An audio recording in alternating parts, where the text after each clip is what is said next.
भारत माता की, भारत माता की। चंडिका माई के ई पवित्र धरती के गोड़ लाग छिए।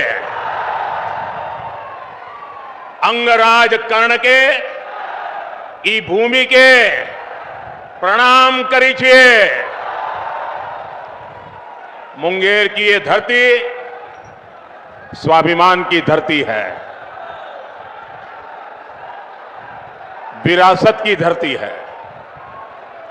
इस क्षेत्र ने भारत की समृद्धि का वो दौर देखा है जिसकी कई बार कल्पना तक मुश्किल हो जाती है।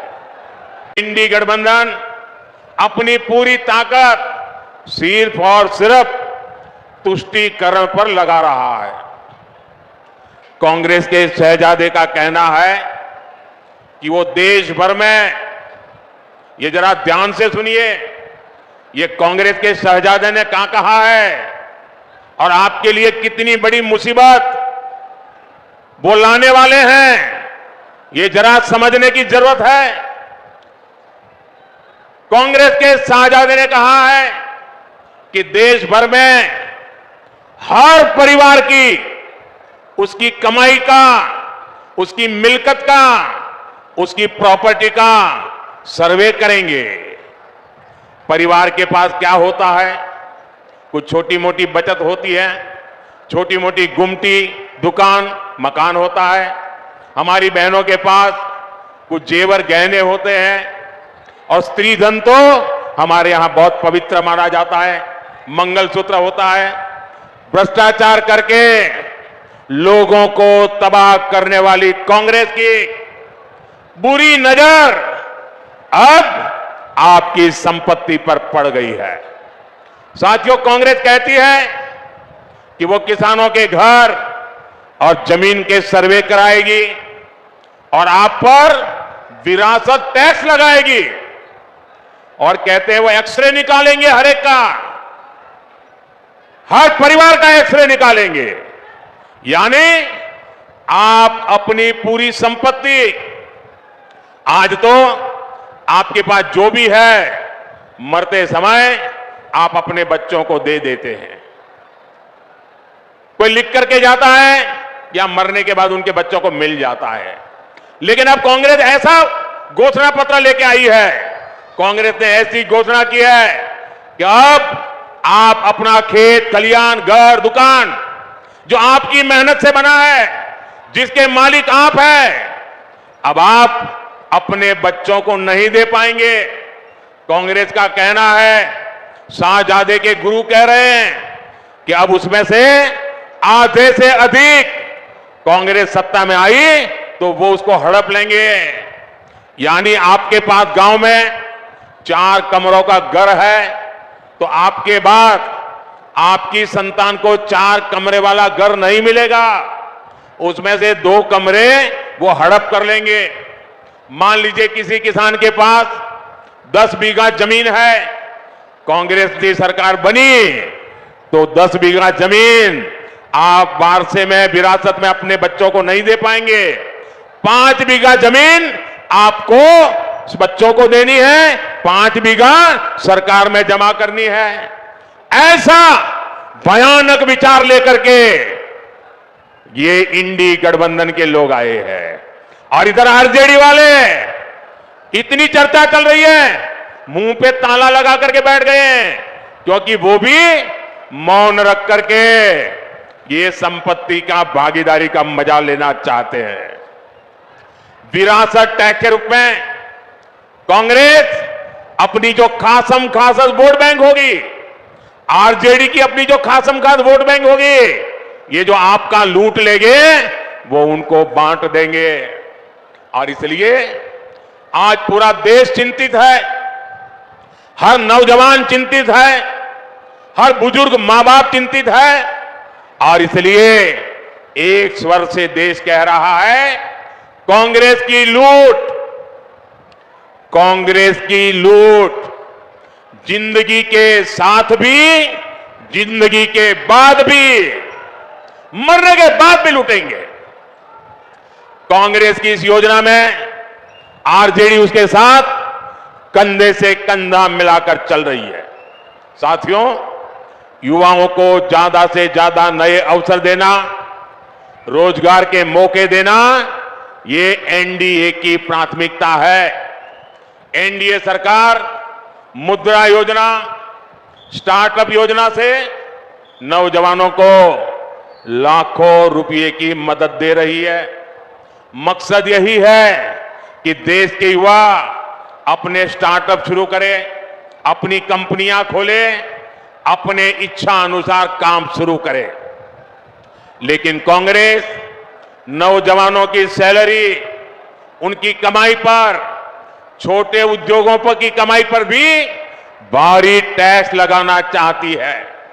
भाइयों और बहनों, इंडी गठबंधन की दूसरी योजना तो और भी खतरनाक है और ये भारत के संविधान की भावना के विरुद्ध हमारे पूर्वजों ने महीनों तक चर्चा करके जो हमारा देश का संविधान बनाया, जिस संविधान को बाबा साहब आंबेडकर ने लिखा, उस संविधान की भावना के खिलाफ, बाबा साहब आंबेडकर की योजना और विचार के खिलाफ अब वो धर्म के आधार पर आरक्षण लाना चाहते हैं। कांग्रेस कर्नाटका में उन्होंने एक मॉडल खड़ा किया है। मेरे ओबीसी समाज के जो भाई यहां है, ये जरा समझ लें कितना बड़ा भयंकर संकट इनका खेल है। कर्नाटका में उन्होंने एक मॉडल बनाया है। जब संविधान का उनका बेईमानी के साथ धर्म के आधार पर आरक्षण लाने की कोशिश की, सुप्रीम कोर्ट ने मना कर दिया, तो अब वो पिछले दरवाजे से खेल खेल रहे। और इसलिए उन्होंने क्या किया, कर्नाटका में ओबीसी को जो 27% आरक्षण संविधान ने दिया है, बाबा साहब आंबेडकर ने दिया है, भारत की संसद ने दिया है, उन्होंने क्या किया, रातों रात कर्नाटका में जितने भी मुसलमान समाज के लोग हैं, जरूरी नहीं है वो अगड़ा हो पिछड़ा हो, कुछ भी नहीं, सबके सब रातों रात एक कागज निकाला, ठप्पा मार दिया और कह दिया कि सारे के सारे मुसलमान ओबीसी है। और उसका परिणाम यह आया कि ओबीसी समाज का जो 27% का आरक्षण था, उसका बहुत बड़ा हिस्सा उन्होंने धर्म के नाम पर दे दिया। ओबीसी समाज का आरक्षण उन्होंने काट दिया। अब यही काम वो पूरे देश में करना चाहती है। बिहार में भी ये इनकी कर्नाटका जी फॉर्मूला है। वो इंडी गठबंधन वाले, यादव हो, मंडल हो, कुर्मी हो, कुशवाहा हो, निषाद हो, ऐसी जितनी भी पिछड़ी जातियां हैं, उनको जो आरक्षण मिला है, अब वो उसमें से डाका डालेंगे, लूट लेंगे और धर्म के नाम पर बांट देंगे, अपनी वोट बैंक को देना चाहते हैं। और इसमें भी कांग्रेस को आरजेडी का पूरा पूरा साथ मिल रहा है। ओबीसी का हक लूटने का खेल चल रहे हैं और आरजेडी वाले तालियां बजा रहे हैं। लेकिन ये लोग कान खोलकर सुन ले, जब तक मोदी है तब तक ये एससी, एसटी, ओबीसी का हक छीनकर धर्म के आधार पर नहीं बांट पाएंगे और ये मोदी की गारंटी है।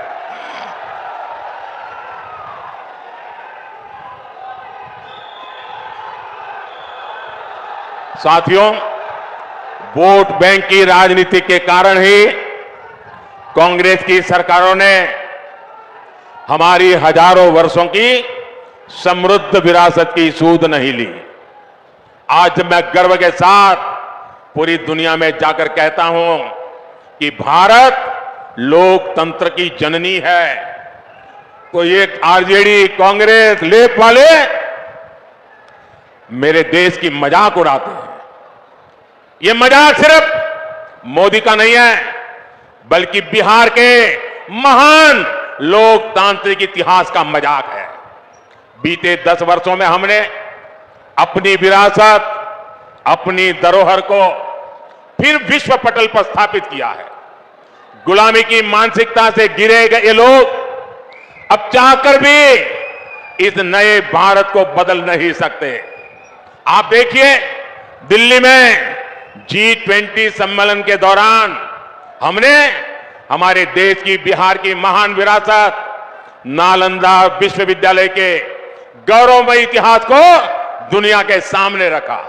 आज दुनिया के जो जितने G20 के बड़े नेता हैं, उनके घर में नालंदा के उस विश्वविद्यालय के साथ फोटो है। एनडीए भारत को 21वीं सदी के वैश्विक ज्ञान का केंद्र बनाने के लिए समर्पित है। मुंगेर में विश्व का सबसे बड़ा योग का विद्यालय है। पद्मश्री पूज्य स्वामी निरंजनानंद सरस्वती जी के प्रयासों से पूरे विश्व से लोग यहां योग सीखने आते हैं। लेकिन गुलामी की मानसिकता से भरे दलों ने तो हमारे योग तक को विदेशियों के हवाले कर दिया था। आज पूरी दुनिया जून के महीने में अंतर्राष्ट्रीय योग दिवस मनाती है। उसे मुंगेर को, बिहार को गर्व होना बहुत स्वाभाविक है। साथियों, अब भाजपा ने योग और आयुर्वेद को वैश्विक बनाने के लिए बड़ी घोषणाएं की हैं। एनडीए सरकार योग और आयुर्वेद के लिए विश्व स्तर पर मान्यता देने की, प्रमाण पत्र देने की व्यवस्था स्थापित करेगी। एनडीए सरकार दुनिया के लिए योग और आयुर्वेद के प्रमाणित पाठ्यक्रम बनाने के लिए इससे जुड़े संस्थानों को मदद देगी। इससे योग और आयुर्वेद सेक्टर में हमारे नौजवानों के लिए पूरी दुनिया में अवसर बनेंगे।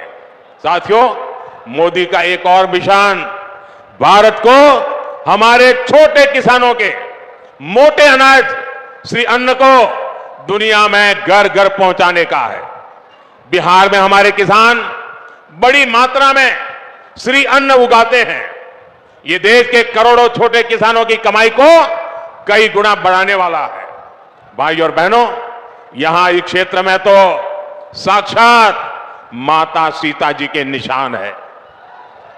500 साल बाद अयोध्या में प्रभु राम का भव्य मंदिर बना है। पूरे देश को गर्व हो रहा है, सबको गर्व हुआ। और प्राण प्रतिष्ठा के कार्यक्रम में ये इंडी गठबंधन वालों को निमंत्रण दिया, उन्होंने उसे ठुकरा दिया। और दूसरी तरफ वो अंसारी परिवार को देखिए, जो 2-2 पीढ़ी से राम मंदिर के खिलाफ अदालत में मुकदमा लड़ते थे, मुसलमानों के लिए मुकदमा लड़ते थे। लेकिन जब सुप्रीम कोर्ट का निर्णय आ गया तो उन्होंने गर्व के साथ उस निर्णय को माथे पर चढ़ाया। इतना ही नहीं, श्रीमान अंसारी खुद राम मंदिर, प्रभु रामलला के प्राण प्रतिष्ठा के कार्यक्रम में खुद आए, लेकिन कांग्रेस आरजेडी के लोगों ने निमंत्रण ठुकरा दिया। ऐसे अहंकारी लोग जो अपने आप को भगवान राम से भी बड़ा मानते हैं, ऐसे लोगों को सबक सिखाने का यह मौका है। भाई और बहनों, आप सबको ये ध्यान रखना है कि इस बार आपका एक एक वोट भारत के विकास और भारत की विरासत को नई ऊंचाई देने के लिए पड़ने वाला है। और इसलिए मुंगेर से हमारे मित्र श्रीमान राजीव रंजन जी, बेगूसराय से गिरिराज सिंह जी और खगड़िया से राजेश वर्मा जी को हर बूथ पर विजयी बनाना है। कहीं पर 7 मई को मतदान है तो कहीं पर 13 मई को मतदान है, लेकिन हर बूथ पर मतदान के रिकॉर्ड जरूर टूटने चाहिए। टूटेंगे, घर घर जाएंगे, ज्यादा से ज्यादा मतदान कराएंगे, सुबह 10 बजे के पहले मतदान कराएंगे, पूरा कराएंगे। अच्छा, मेरा एक काम करेंगे, ये मेरा काम है, ललन सिंह का नहीं है, गिरिराज का नहीं है, मेरा काम है, करेंगे, पक्का करेंगे। देखिए, घर घर जाइएगा और कहिएगा कि मोदी जी मुंगेर आए थे और मोदी जी ने आपको प्रणाम कहा है। मेरा प्रणाम पहुंचा देंगे, हर परिवार में मेरा प्रणाम पहुंचा देंगे। जब हर परिवार में आप मेरा प्रणाम पहुंचाएंगे ना, तो हर परिवार मुझे आशीर्वाद देगा। वो आशीर्वाद मेरी ऊर्जा है, वो आशीर्वाद मेरी शक्ति है, वो आशीर्वाद मेरी प्रेरणा है। और उस आशीर्वाद को लेकर के मैं पूरी ताकत से फिर से एक बार आपकी सेवा में जुड़ जाऊंगा। मेरे साथ बोलिए भारत माता की, भारत माता की, भारत माता की। बहुत बहुत धन्यवाद।